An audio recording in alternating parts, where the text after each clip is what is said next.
Hello there. This is Dr. Mahtani with another episode on embracing a bipolar world with grace. Welcome. I sincerely wish you a wonderful new year 2022 filled with blessings of health, peace, and joy. 2020 times over. Double blessings, multitude of blessings in 2022.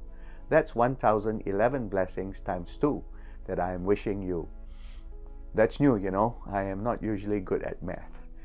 But that flows right into our special feature today. We want to talk about old and new.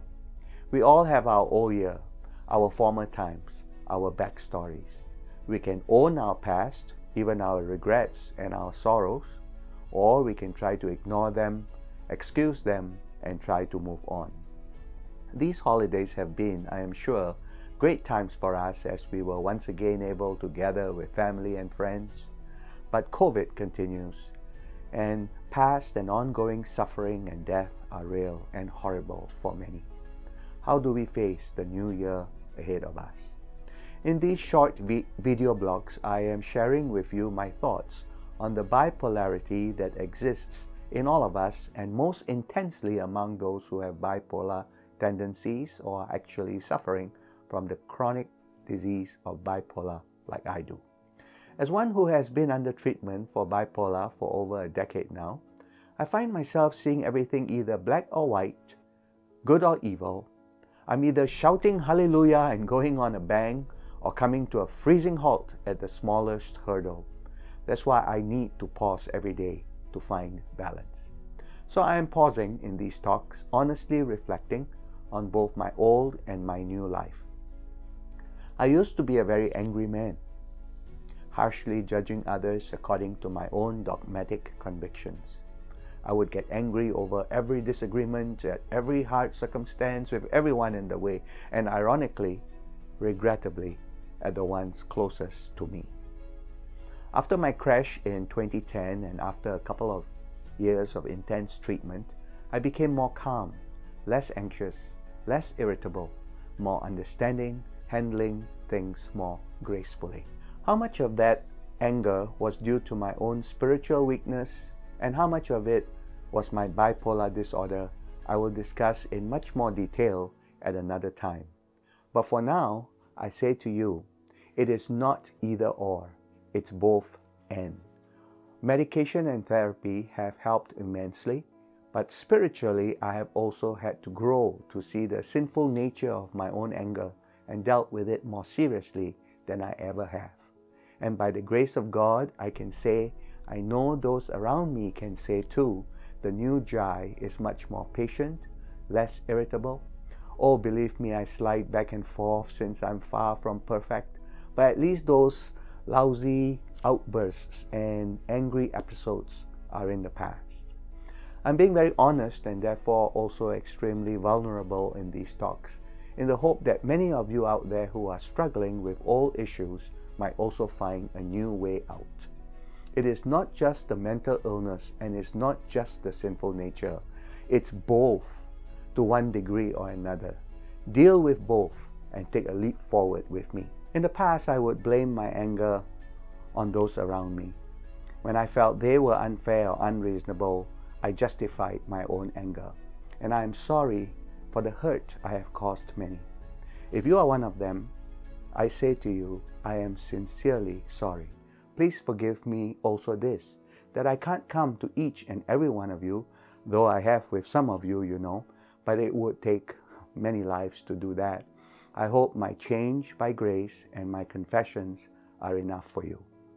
This is the new Jai speaking to you in this new year, 2022.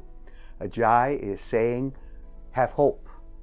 Use that hope as an anchor for your soul. You feel like you are drowning? That's an awful feeling. You rather die than struggle in the drowning, don't you? But my friend, there is yet a new time, a new chapter not yet told, perhaps a whole new life. Don't give up. Get help.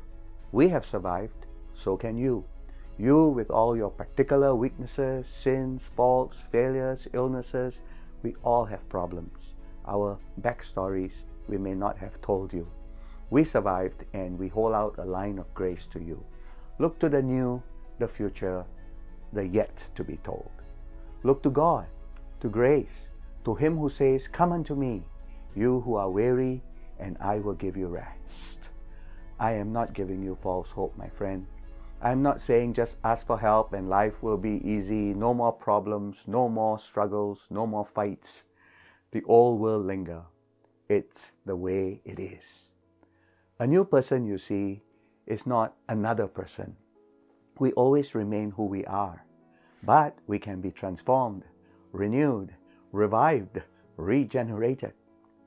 Your weaknesses can be reformed into strengths, your anger into empathy, your judgment of others into crying with them in their abuse and unjust treatment by others like you who judge them afore, your dogmaticism into listening with grace. 2022 is not going to be completely new either. I don't want to be a prophet of doom, but though we all hope for COVID to go, we hope that peace and health will abound, but we must also brave ourselves and our children for worse things yet to come. We do not live in the worst of times, you know. If we study our history, we have so much to be thankful for. I am not new completely, of course, as a person. Nobody is. We have to wait for heaven to be perfect and to see all things new. Instead of allowing the regrets of old to kill us, though, we can acknowledge them and press on. Instead of allowing worry to destroy us, we can hope and pray for a brighter tomorrow. We can even pray for grace, grace to uphold us to endure even the very worst times. The old will stay as baggage, but perhaps also as a lesson.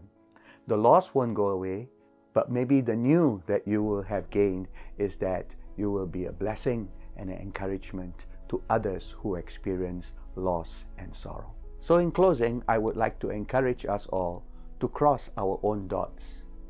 Where have we been in the old, in the past, and where do we hope to be in 2022, in the future? What's the old I want to keep? What is of no use anymore to me? Connect with those who you disagreed with in the past. Maybe they have changed too. Things change, people change, you change. Why not them? Only God does not. So connect with Him. Embrace the old and the new, both with grace. And I say grace, which is from the vivid Hebrew word chen, which means a charming bow, as one who would take after a presentation to acknowledge with thanks the applause that has been given. Grace is humble thanksgiving. It is charming. It draws instead of pushes away. It is the power to renew, to transform from the old to the new, from the ugly to the beautiful, from 2021 to 2022. With that, we conclude our talk today on embracing a bipolar world with grace. If you have found this helpful, please click like and subscribe and share with others. This is Mahtani, wishing you every blessing of grace.